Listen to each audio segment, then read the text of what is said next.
Bueno, pues vamos a continuar con la segunda parte de esta conferencia, la milagrosa existencia de Israel. Yisrael se dice en hebreo, Y-I-T, Yisrael. Cuando abordamos el tema o el tópico de Israel, es imprescindible, sobre todo ya que estamos aquí, entender por qué Dios escogió esta nación. Dios, en primer lugar, es un Dios de orden y es un Dios de diseño. Los cielos cuentan la gloria de Dios, vemos en el universo un diseño, ¿correcto?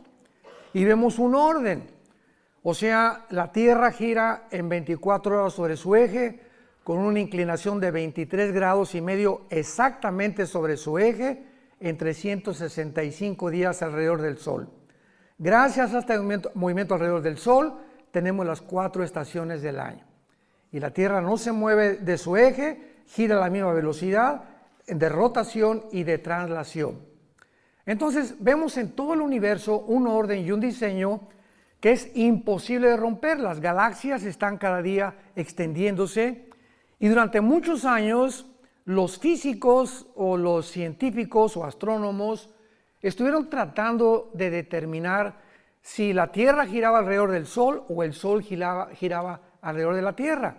Cuando Galileo Galilei en 1625 más o menos descubre con su telescopio que es la Tierra la que gira alrededor del Sol, el Vaticano lo condenó a muerte. Que lo querían matar porque cómo era posible que un dogma que se había establecido se pudiera violar. Y después pasaron diferentes posiciones y una de ellas fue algo que se acaba de descubrir, que realmente si la Tierra o la materia era eterna o fue creada.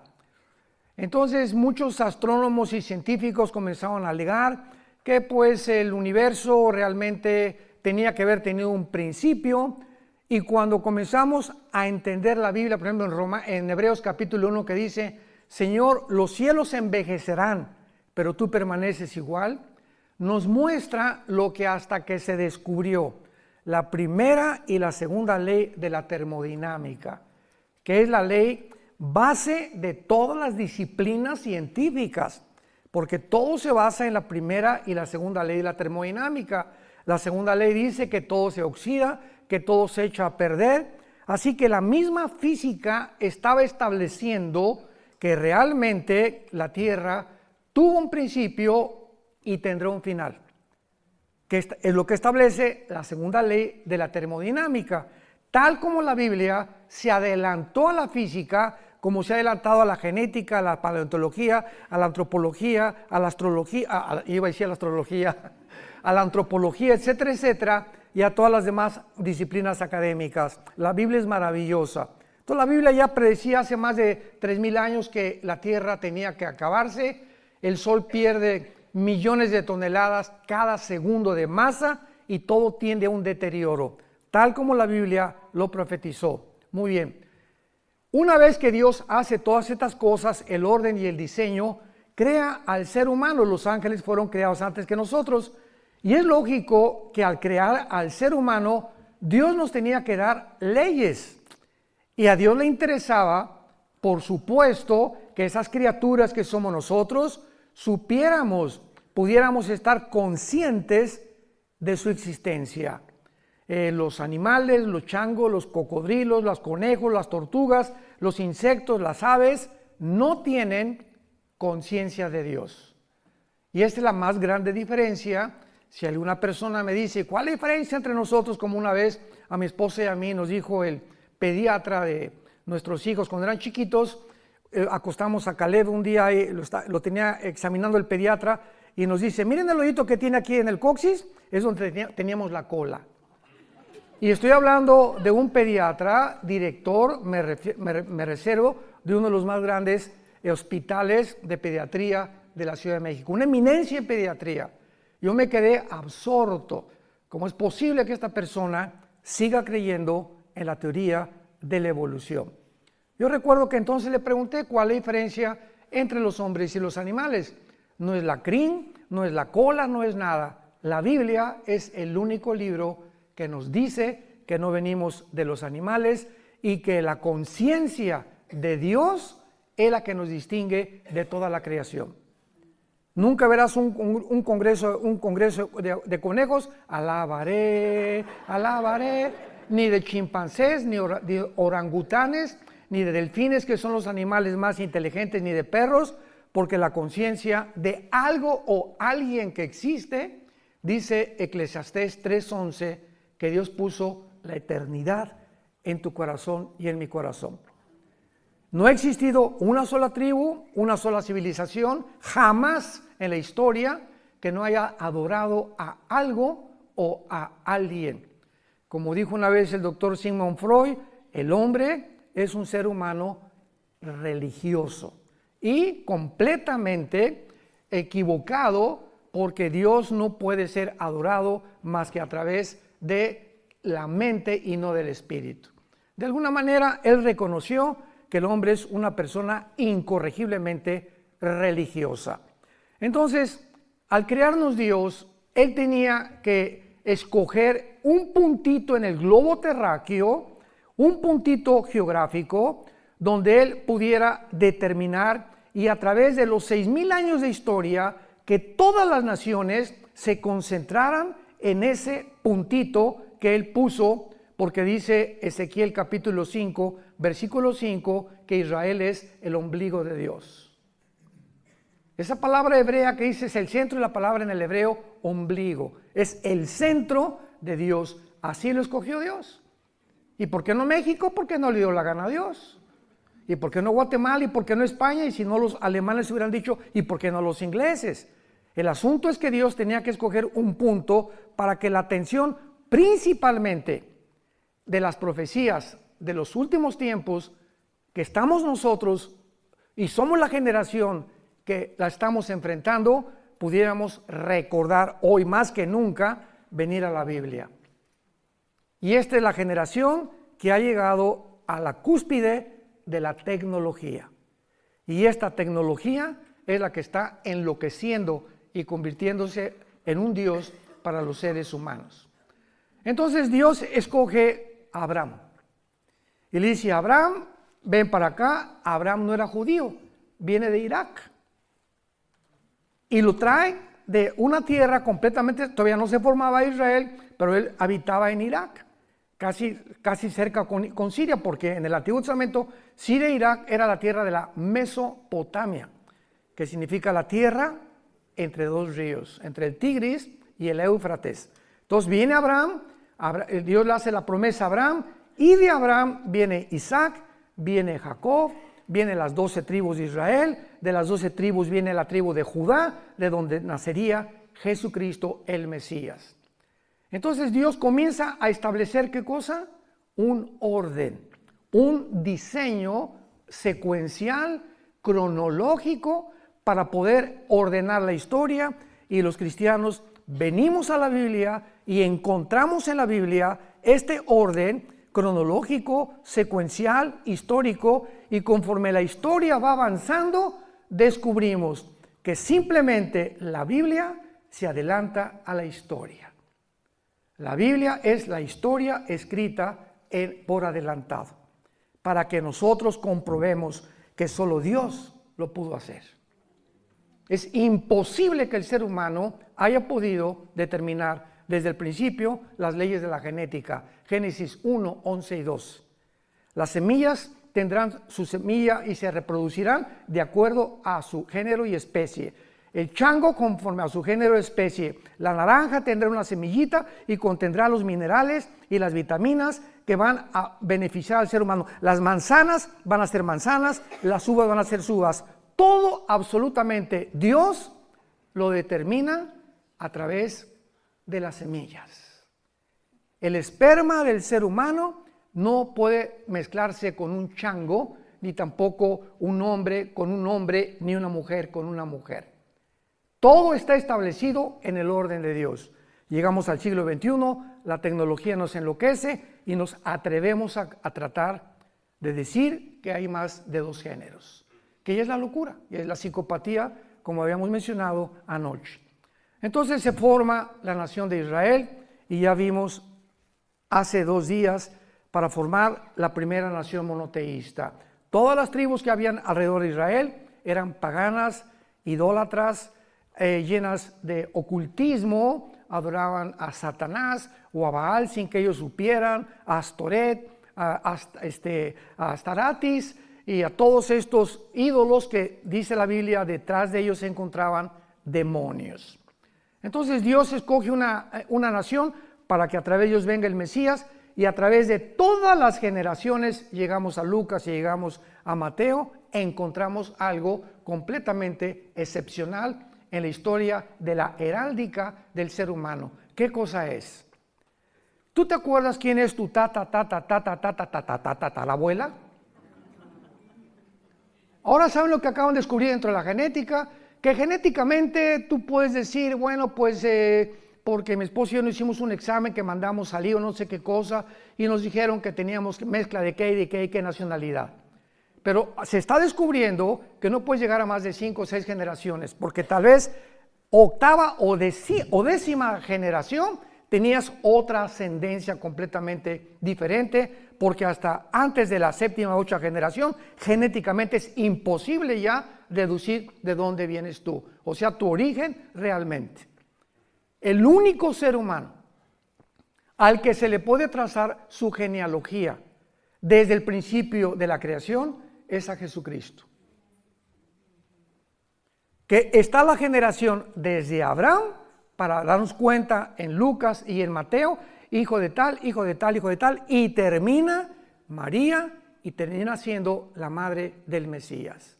Entonces, cuando Jesús apareciera, él tenía que tener credenciales y él tenía que demostrar al mundo que él era el Mesías. Y cualquier persona que quisiera investigar, historiador o geólogo o antropólogo, la historia y la ascendencia de Jesucristo, la podía encontrar. Es la única persona que se le puede trazar la genealogía desde Abraham.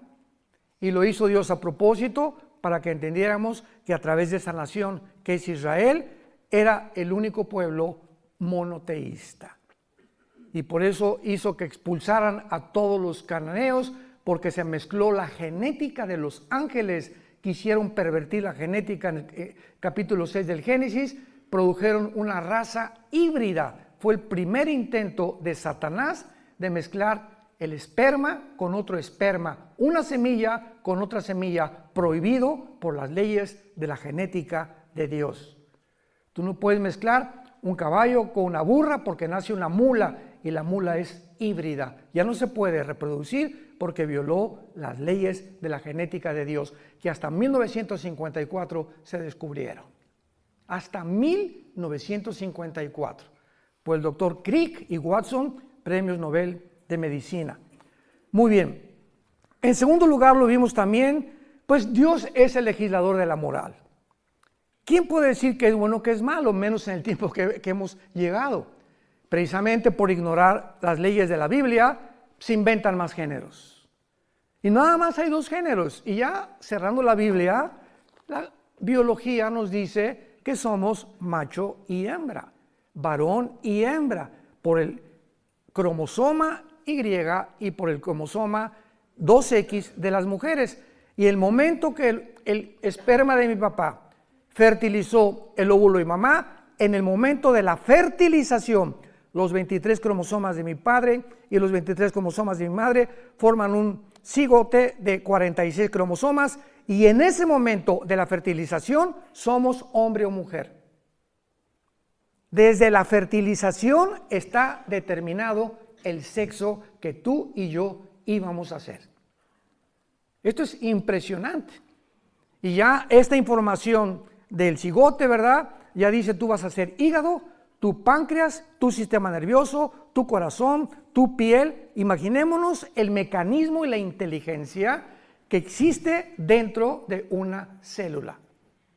Y tenemos billones de células, todos los seres humanos, conteniendo una información inteligente. Si yo voy en la playa y me encuentro un papel que dice, Chencho, te quiero, te callites si no me recogites. Bueno, este papel no lo escribieron los caracoles, ni los delfines, ni los changos, porque hay una comunicación inteligente, llámale como le quieras llamar. Pero aquí Chencho le está diciendo a su chencha que por qué se cayó, etcétera, etcétera. Esto no fue creado por las arenas de la playa. Entonces inmediatamente deduzco que esto lo escribió un ser humano. Y cuando te metes al microscopio electrónico y descubres que en cada célula de las billones que tenemos existe un código genético con información por el amor de Dios. José María y el burrito que los acompaña, como decimos. Aquí tiene que haber alguien que pudo en el input, o sea, poner dentro de las células una información. Y esa información inteligente no fue accidental, ni se formó de la noche a la mañana. Tiene que haber alguien detrás de eso. Dios entonces nos da las leyes morales. Amarás a tu mujer, no robarás, no fornicarás, no desearás lo que tu prójimo tiene, me amarás con todo mi corazón, etcétera, etcétera, los 10 mandamientos. Ahí están mis leyes morales, representan mi santidad. Yo soy un Dios santo. Si tú respetas mis mandamientos, te voy a bendecir. Y te irá bien en la vida, en todo lo que hagas. Si yo les dijera ahorita a todos ustedes, ¿quién quiere ser feliz? Solamente un loco diría, no, yo no quiero ser feliz. ¿Quién quiere tener paz? ¿Quién quiere que le vaya bien en la vida? Todo el mundo levantaría su mano. La segunda pregunta que te haría sería, ¿quieres pagar el precio? ¿Cuál es? Ser santo en toda tu manera de vivir. Y cuando hablo de la santidad, hablo del corazón, no de la boca para afuera. Porque Dios conoce las intenciones, lo que pensamos y los deseos que tenemos en el alma. Así que cuando nosotros comenzamos a entender ¿qué es el temor de Dios? El temor de Dios es la conciencia que Dios las 24 horas del día me observa. Sus párpados ven, sus ojos examinan a los hijos de los hombres. Él sabe lo que tú estás pensando ahorita, con qué soñaste, con qué te levantaste, cuando vas en tu carro, todo absolutamente Dios toma nota. Y conforme pasan 3 semanas, Pancho Pantera, yo tenía un plan para él y quería que subiera al siguiente escalón de mi conocimiento. Pancho Pantera se va a tener que esperar 3 meses porque lo tengo que traer primero a hacerlo entender que que sigue en desobediencia, va a seguir retrasando su desarrollo espiritual y las bendiciones que tengo para él. El pueblo judío, ¿cuántos esperó? 40 años en el desierto. 40, porque no entendieron. Geométricamente, una línea recta es un punto que te llega a otro y continúa. Un círculo en la geometría es un punto que parte y regresa al mismo lugar. ¿Qué hicieron los judíos? 40 años en el desierto, círculos. Salían y regresaban y nunca avanzaron. Siempre regresaban a lo mismo y a lo mismo, pues se quedaron muertos en el desierto. Y dice 1 Corintios 10, estas cosas sucedieron para nosotros, para que aprendamos que Dios exige, demanda la santidad. Y que seamos entendidos de cuál sea su voluntad. Y finalmente vemos en Romanos capítulo 9, versículo 4, que desde luego Israel tenía que ser la nación a través de la cual naciera el Mesías. Y como el Mesías tenía que ser varón, pues tenía que traer el cromosoma Y. ¿Me van siguiendo? No el X de las mujeres. Entonces, cuando visita el ángel Gabriel a María y le dice, vas a ser mamá, dice María, pues José y yo ni a Cancún nos hemos ido, ni la luna de miel, y me van a acusar de adúltera, y va a pagar un precio altísimo a María de embarazarse sin estar casada. Y a José igual, imaginémonos nada más, José amanece con la pancita, María, oye, ¿qué pasó? ¿El lechero pasó por aquí o qué fue lo que sucedió, no? El ángel también le dice a José, el santo ser que va a nacer va a ser llamado Jesús, que significa, o en Yeshua en hebreo, el Salvador. Entonces, José no podía poner el cromosoma Y en el óvulo de María. José no podía fertilizar el óvulo de María porque el pecado se transmite genéticamente. ¿A través de qué? A través de la sangre. Dice la Biblia, te permito todo menos comer sangre. ¿Cuál misterio tenía la sangre? ¿Y por qué sería la sangre de Cristo la que nos limpiara? Porque la sangre representa la vida. Levítico 11:17, cuando Jesús derramó su sangre, derramó su vida. Dice Levítico 11:17, porque la vida de la carne está en la sangre. Apunta a esto. La palabra vida en Levítico 11:17, si no me equivoco, es la palabra nepej, que se escribe nepesh en el hebreo, que es la traducción que se usa para designar el alma humana. El alma se encuentra en la sangre. El espíritu lo da Dios en el momento del nacimiento. Pero el alma se transmite de generación en generación. Si tú tuviste una abuela bruja hace cierta cantidad de años y se muere la abuela bruja de la familia Pancholín, para poner otro nombre que no vayan a asustarse, entonces el espíritu que estaba en el espíritu de tu abuela va a buscar hijos de tu abuela que tengan la tendencia del ocultismo y la brujería para perpetuar, se llaman espíritus familiares, para perpetuar la brujería en esa familia. Y en esa familia puede haber personas que comiencen a tener disque fenómenos telepáticos o presencias extrañas en su vida, o que lean las cartas, o como un judío hace algunos años que fue a México que doblaba a distancia cucharitas y hacía que se detuviera el reloj, supuestamente con poderes que no existen más que a través de demonios en la mente humana, haciéndonos creer que somos superhombres y que somos diferentes a los demás seres humanos. Entonces, cuando estudiamos profundamente la Biblia, podemos entender tantas cosas que suceden a nuestro alrededor. Ahora, muy bien, el milagro más grande por lo cual nació Israel en el 48, porque recordamos que en el Antiguo Testamento Dios le dijo a Israel, adiós, no me van a volver a ver hasta que yo regrese.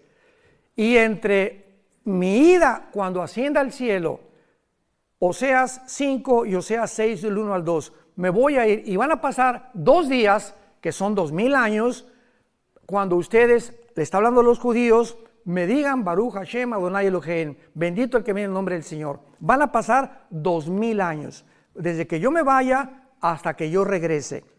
Entonces, en este periodo de 2000 años, Dios forma otra entidad, que son la que la mayor parte de los judíos no entienden. También muchos guías que tenemos no entienden esto todavía. Que ayer me preguntaron, oye, pero ¿por qué si Jesús es judío, no siguen ustedes las fiestas judías? ¿Por qué no hacen por qué no adoran el sábado? ¿Por qué? Porque la iglesia no es Israel.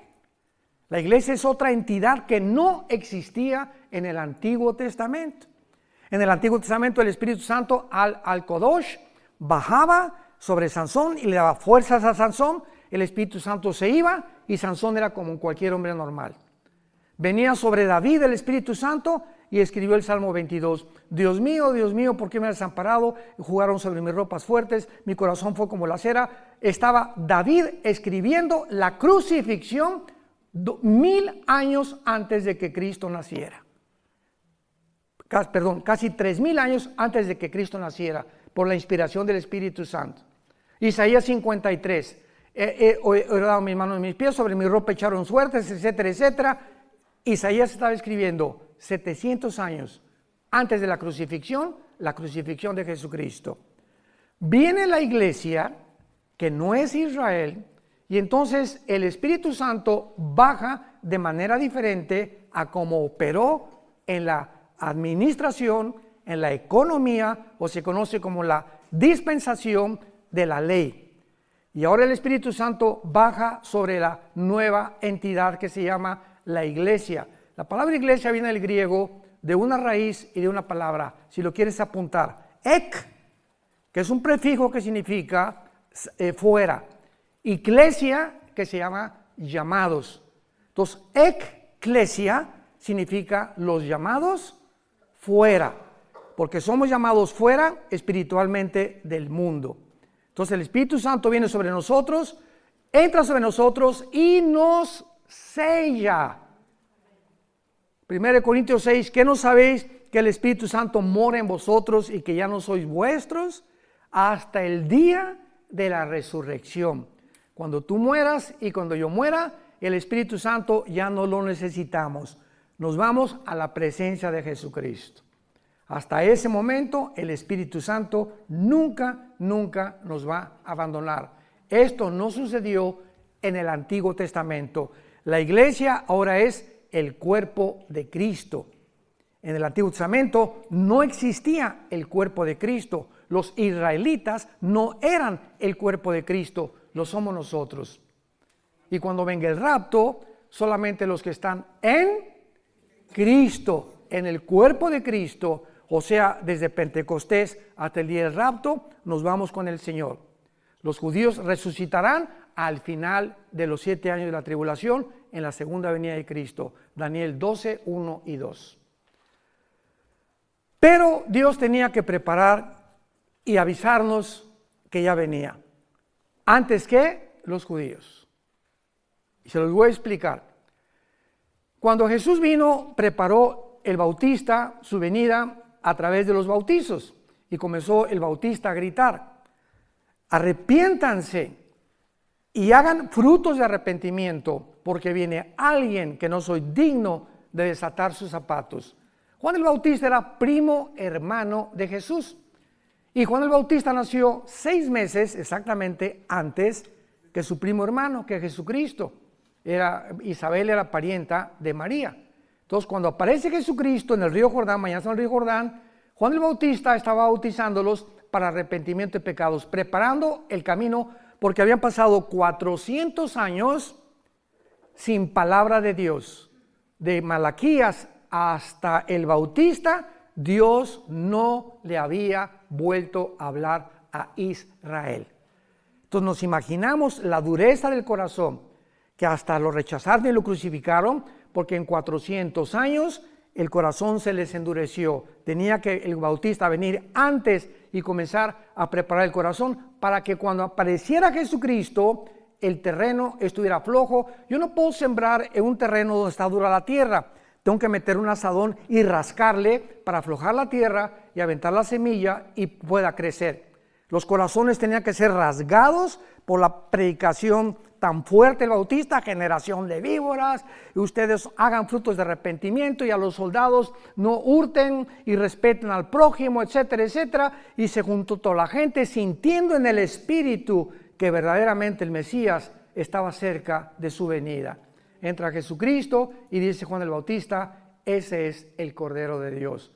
¿Por qué dijo el Cordero de Dios? Porque el Cordero era lo que todos los judíos sacrificaron en el día de la Pascua, desde Éxodo capítulo 2.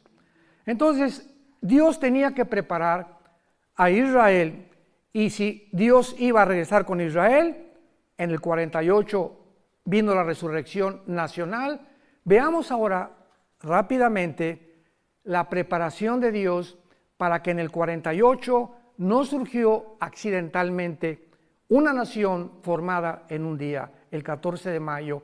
Veamos cómo desde el siglo XVIII, desde el siglo XIX, comienza Dios a levantar y preparar el camino, porque Dios nunca hace nada sin antes preparar. Tú no eres ingeniero sin preparación.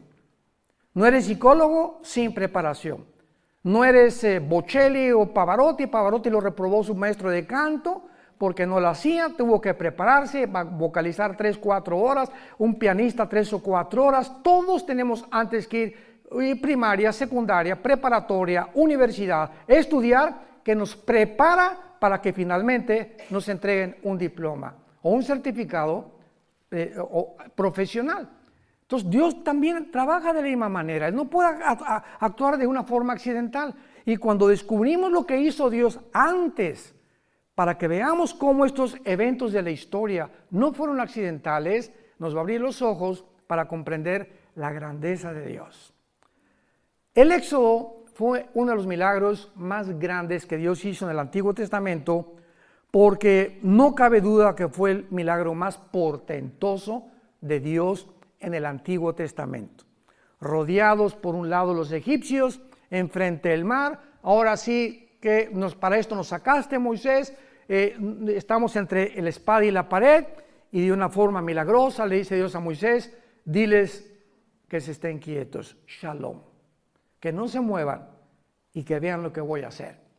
Y de repente Dios abre el mar y entra todo Israel, atraviesa el Mar Rojo, viene el faraón con los egipcios y al meterse al Mar Rojo hunde sus carrozas y mata a todo el ejército del faraón. Este milagro debía haber quedado impregnado en las mentes de las futuras generaciones de los judíos. Y los judíos tenían la obligación de enseñarles a sus hijos, a sus nietos, etcétera, etcétera, acerca de este milagro, porque les serviría para recordar que Jehová pudo librarlos ¿de qué? De la esclavitud de Egipto. Hijitos, ¿sabes por qué somos libres? Porque hace tantos años Dios hizo un milagro impresionante. ¿Qué abuelito? Abrió el mar, de veras sí, lo abrió de lado a lado y nuestros padres lo atravesaron. Sin embargo, se había profetizado que este milagro no iba a compararse con un milagro muchísimo más grande que la apertura del Mar Rojo. Veamos esto en Jeremías capítulo 23, versículos del 7 al 8. Porque para que Israel volviera a nacer, Dios tendría que seguir realizando muchos más milagros que nada más dividir el Mar Rojo. Y veamos algunos de estos milagros que Dios hizo para que Israel sobreviviera en nuestros días y la forma como Dios trabaja en la historia humana. Jeremías 23 del 7 al 8. Escuchen con mucha atención. Por tanto, dice el profeta Jeremías, vienen días, dice Jehová, en que no dirán más. Ya no van a acordarse de qué cosa. Vive Jehová que hizo subir a los hijos de Israel de la tierra de Egipto. Vendría un tiempo, dice Dios, en que ya no van a mencionar el Mar Rojo como el más grande milagro que yo realicé, sino vive Jehová que hizo subir y trajo la descendencia de la casa de Israel de tierra del norte y de todas las tierras donde yo los había echado y habitarán en su tierra. Dios profetiza que habría un milagro, el más grande que se presenció en el siglo XX, cuando Israel, después de casi 1900 de exilio en la diáspora, regresaran a su tierra. Y Dios considera el 14 de mayo de 1948 lo siguiente para nosotros la iglesia. Pasaron casi 2000 años, en 1800 vino la época de las misiones, el evangelismo, 1920, D.L. Moody, Billy Graham, otros predicadores, millones de personas fueron salvadas y la iglesia iba caminando, sí, ganamos a miles de personas, millones de personas caminando en el mundo. Israel ya, olvídate, la iglesia tomó el lugar de Israel. Se llama la teología del reemplazo, que es una herejía.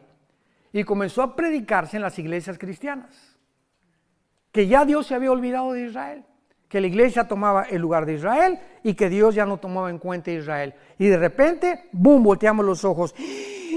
Regresaron a su tierra. ¿Cómo? Sí. ¿Qué significa esto? Que Dios no se ha olvidado de Israel. y que si está cumpliendo con aquel pueblo apóstata que lo abandonó, que lo crucificó, y regresa a Dios a decirnos, no he acabado con ustedes, a ellos los comienza a sacudir también, y la iglesia, para que abramos los ojos desde el 48 y sepamos que ha comenzado la cuenta regresiva de nosotros. Las profecías de los últimos tiempos no podían cumplirse si Israel no regresara. Si Israel no regresaba, ¿quién iba a construir el templo? La Biblia menciona que va a haber una reconstrucción del tercer templo de los judíos. Si Israel no regresaba, ¿a quién va a perseguir el anticristo? Si Israel no regresaba, ¿cómo podían cumplirse todas las profecías que Dios le hizo a Abraham, Isaac y Jacob, Jeremías, Malaquías, Zacarías, etcétera, etcétera? Entonces era necesario que Israel regresara a su tierra para que comenzaran a cumplirse las profecías de los últimos tiempos. Charit en el hebreo, los finales días o los finales tiempos, y todo el libro de Daniel. Capítulo 2, capítulo 5, capítulo 7, capítulo 8, capítulo 10, 11 y 12 de Daniel, todas las menciones que se hacen de las profecías de Daniel y las visiones de Daniel, todas se relacionan con el final de Israel en los últimos tiempos, y la señal más grande es cuando regresaron en el 48. Ahora, muy bien, ¿cómo comenzó Dios a preparar el camino para que resucitara Israel en 1948? Número 1, vean ustedes en el libro de Esdras, en el Antiguo Testamento, la forma como trabaja Dios. Vamos a comenzar desde el Antiguo Testamento, cómo Dios trabaja, para que entendamos cómo comenzó a trabajar con un judío llamado Teodoro Herzl en el año 1800. Dice Esdras capítulo 1, versículo 1. Esta revelación es increíble. En el primer año de Ciro, rey de Persia, para que se cumpliese la palabra de Jehová, para que lo que Dios dijo tenía que cumplirse, despertó Jehová el espíritu de un sacerdote, el sumo sacerdote, algún profeta. Dios tiene que trabajar a través de los gobiernos. Despierta al rey de Persia, que es actualmente Irán, porque hasta 1935 Irán se llamaba Persia y se le cambió el nombre a República de Irán. 1979, República Islámica de Irán, cuando sacaron al Shah, y entonces se establece el Islam en Irán como la religión, porque ellos son persas, no son realmente musulmanes ni árabes tampoco. Entonces Dios despierta a un rey, y este rey, ¿para qué lo despertó Jehová el Espíritu de Dios? Escuchen, hermanos, Dios tiene el poder también de obrar en las personas que no son cristianas. Porque en Isaías se le llama a Ciro el siervo de Jehová. Y muchas veces Dios trabaja en personas, en personajes, principalmente en gobernantes, para cumplir sus propósitos. Versículo 5. Entonces se levantaron los jefes, ya vemos aquí al pueblo de Israel, se levantaron los jefes de las casas paternas de Judá y de Benjamín, y los sacerdotes y levitas, todos aquellos cuyo espíritu despertó Dios. Subrayen eso los que trajeron sus Biblias. Cuyo espíritu despertó Dios para subir a edificar la casa de Jehová, la cual está en Jerusalén. Dios trabaja con el gobierno, porque si Israel no tenía el apoyo del gobierno, no podía Dios cumplir su palabra. Dios tuvo que concientizar al Dios Artajerjes, Nehemías capítulo 2, para que Nehemías regresara a restaurar las murallas de Jerusalén. Cuando Nehemías se presenta ante el rey Artajerjes de Persia, le dice: Señor, ora, dame gracia ante el rey, porque si tú no me das gracia ante el rey, no se va a cumplir tu palabra. Y Dios, cuando viene Nehemías y le dice, él era el copero del rey, Y un copero es el que probaba el vino para que no envenenara al rey. Los reyes antiguamente tenían sus coperos que probaban la comida y las bebidas antes de que ellos se las comieran, para evitar que murieran intoxicados o envenenados. Y Nehemías era el copero de Artajerjes, que era la persona de más confianza del rey. Y le dice, dame permiso de irme. Tenía que Dios trabajar forzosamente en el corazón del rey para que Nehemías se pudiera ir, para que se cumpliera la palabra. Dios tiene que trabajar con los gobiernos para que la iglesia o el pueblo de Israel cumpla su cometido. Por eso confiamos, y nos dice la Biblia, sometámonos a todos los gobiernos. Ya sean comunistas, ya sean dictatoriales, ya sean monarquías, ya sean socialistas, tenemos que respetar los gobiernos. Los apóstoles vivieron bajo el peor de los gobiernos, los césares romanos.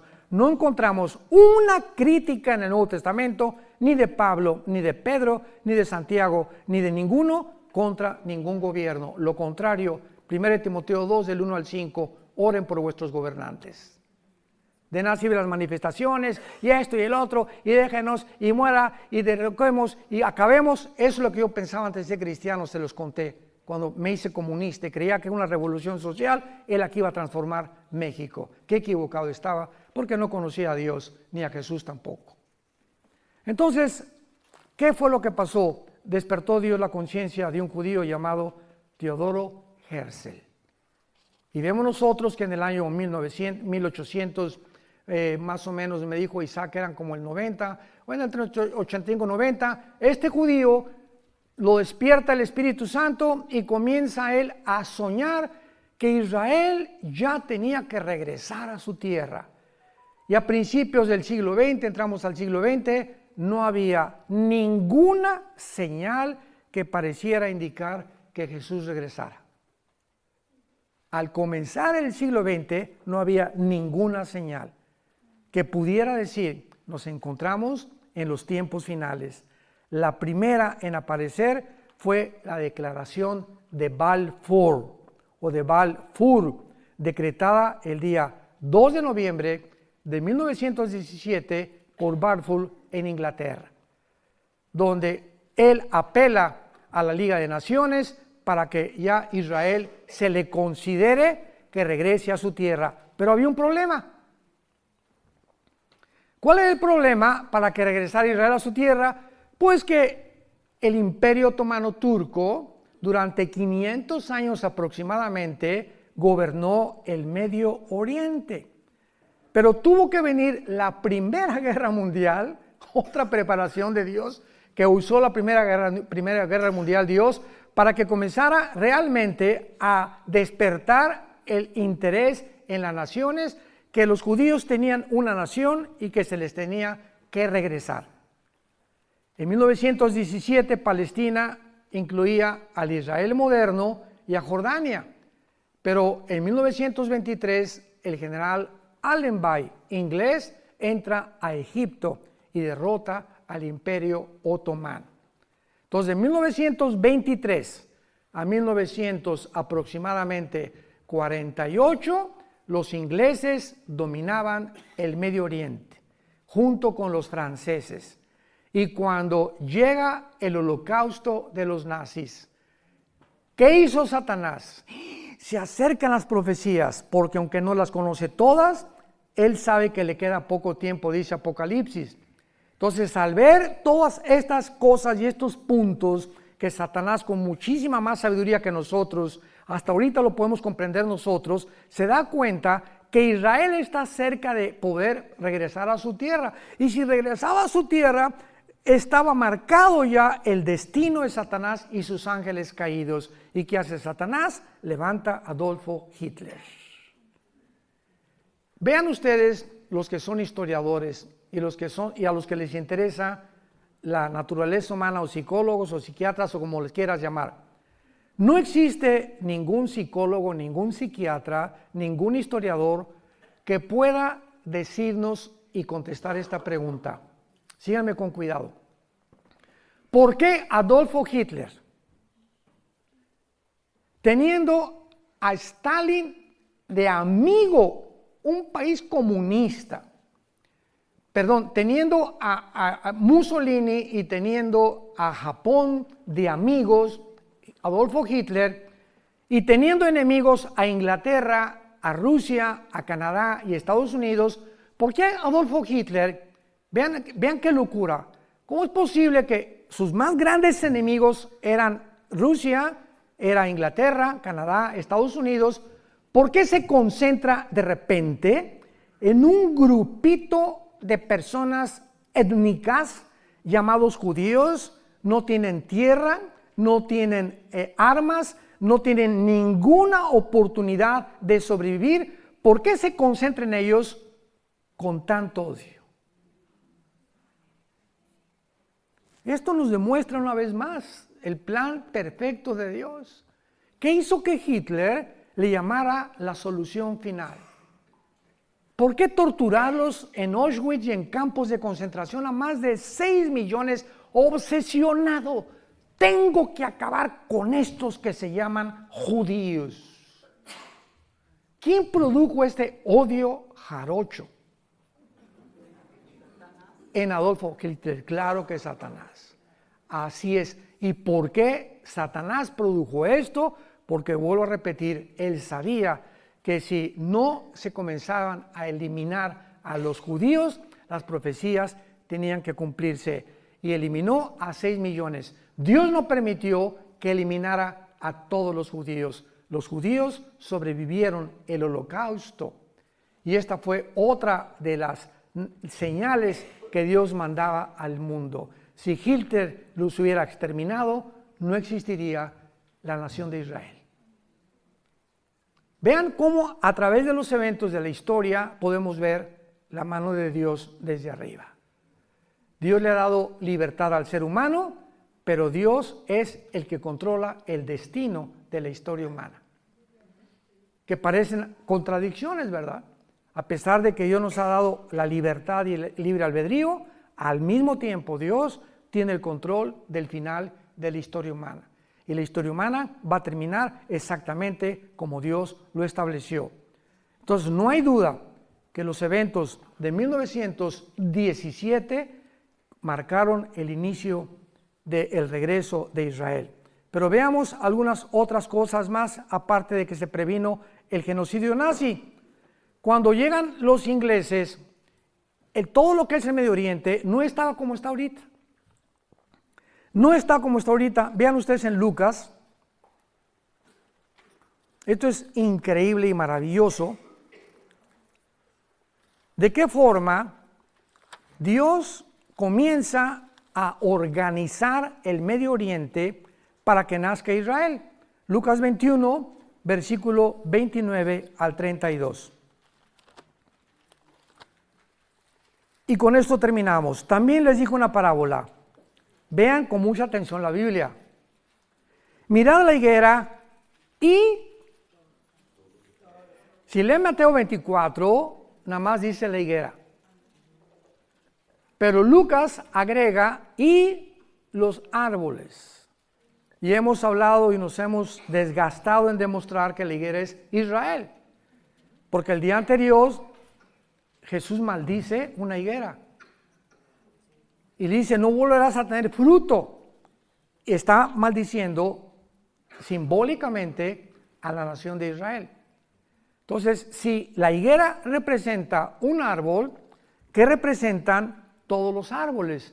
Pero aquí el Espíritu Santo nos fija nuestra atención en no solamente ver la higuera, sino que dice, y todos los árboles. Cuando ya brotan, viéndolo, saben por sí mismos que el verano está cerca.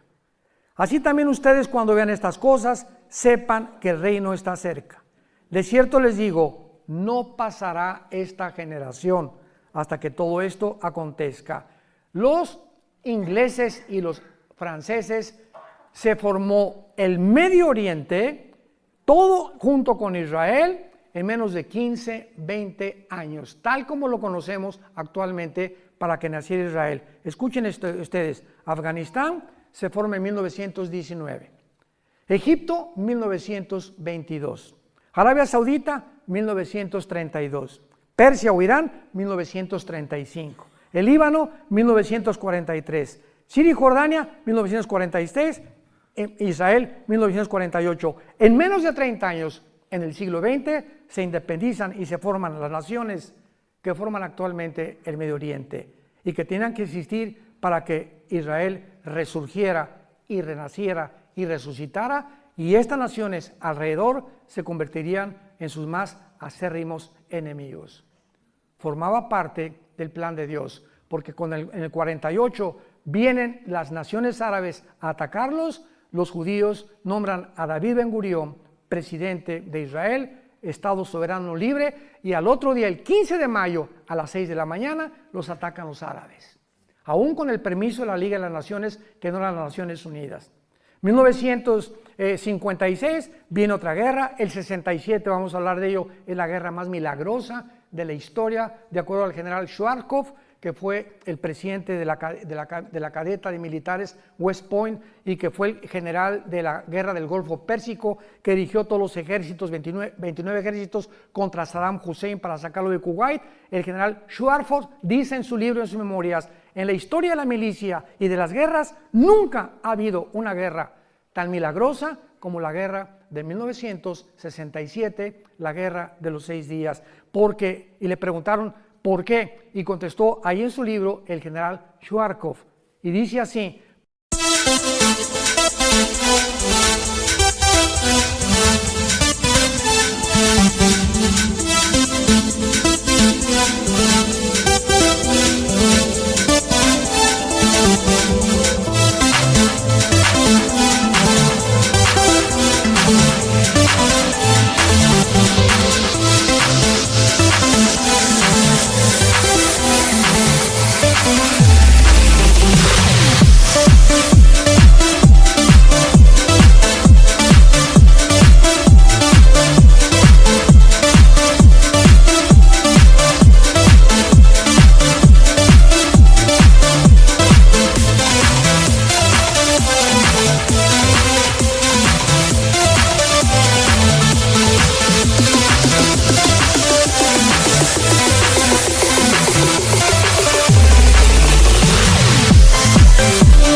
porque los israelitas tenían 12 a la 15ª potencia de salir vivos.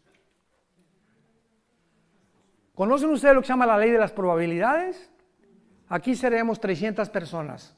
Pregunta, para que podamos entender y terminamos en este momento. Si nos rodea, somos 300 personas. Si nos rodea un ejército de 5,000 soldados, con metralladoras, y tenemos nosotros 20 rifles. Dentro de las leyes de las probabilidades, ¿cuántas tendríamos de salir vivos? Ninguna. Son las mismas probabilidades que en junio de 1967 los rodearon 22 millones de árabes a los judíos, dirigidos por el presidente Nasser de Egipto. Se comunicó con el presidente de Líbano, de Siria e Irak. Al final el rey Hussein lo engañaron que iban ganando, y se involucra Jordania también, 5 naciones árabes, sobrepasando de una forma espectacular a los judíos. Los judíos en 6 días toman los aviones. Hasta ahorita son los mejores pilotos del mundo. Y el primer día se van sobre Egipto a las 5:30 de la mañana, cuando estaban dormiditos, y en 1 hora barrieron toda la aviación de Egipto. Se fueron con Siria, barrieron todos los aeropuertos de Siria. Se fueron contra el Líbano. El 4.º día no había aviación de los enemigos. ¿Por qué? Porque desde el aire se pelean las batallas con la oración. Esto todo es un símbolo increíble del cristianismo. Y ya que habían acabado desde el aire con todos los aviones, se subieron a los tanques de guerra. Y era una desarticulación de todos los ejércitos, que en 6 días a 22 millones, casi de 5 naciones árabes, las vencieron. ¿Saben por qué ganaron en 6 días? Porque el 7º tenían que descansar. Hasta con eso, no, esto es increíble. Cuando uno se traslada y uno comienza a ver, como ahorita ¿no? Estamos en Israel y vemos todas las maravillas y no comprendemos su historia, no nos podemos maravillar tanto como en estas noches. Mañana nos vamos a maravillar más porque estamos descubriendo que Dios demuestra a través de la nación que Él existe. ¿Por qué escogió Dios Israel? Porque es la evidencia más grande de la historia de la existencia del Dios Todopoderoso que tú y yo servimos a través de su Hijo Jesucristo. Amén. Te damos gracias, Señor, por tu palabra en esta noche. Gracias, Señor, por dejarnos escrito estas maravillosas revelaciones y hacernos comprender que eres un Dios de orden, eres un Dios de diseño, que has escogido la historia para escribirla, para que nosotros recurramos a las Sagradas Escrituras y podamos descubrir mediante la guía del Espíritu Santo las verdades escondidas. Porque tu palabra dice en Colosenses 2 que en Cristo están escondidos todos los tesoros de la sabiduría y del conocimiento. Y si tenemos a Cristo entre nosotros, su sabiduría y este conocimiento, Él quiere cada día impartirnos más y más y más. Porque el camino del justo es como la aurora, que va en aumento hasta que el día es perfecto. Pero muchos pueden detener este crecimiento y esta madurez por pecados no confesados. Por creer que el mundo nos puede ofrecer cosas más bellas y con mejores valores que la palabra de Dios. Como dice Salomón en el capítulo 3 de Proverbios, adquieran sabiduría e inteligencia porque vale más que los diamantes, que las joyas, que las perlas, porque los diamantes compran realmente las cosas materiales, pero la sabiduría te hace vivir en bienestar con tu esposa, con tus hijos, y la sabiduría te va a enseñar a qué cosas en la vida debes dedicar tu existencia. Gracias, Padre, por tu palabra y por la sabiduría dentro de nosotros, inexplotada, que todavía permanece Jesús esperando revelarnos a través de nuestra consagración cada día más y más para su gloria eterna. En el nombre de Jesús. Amén.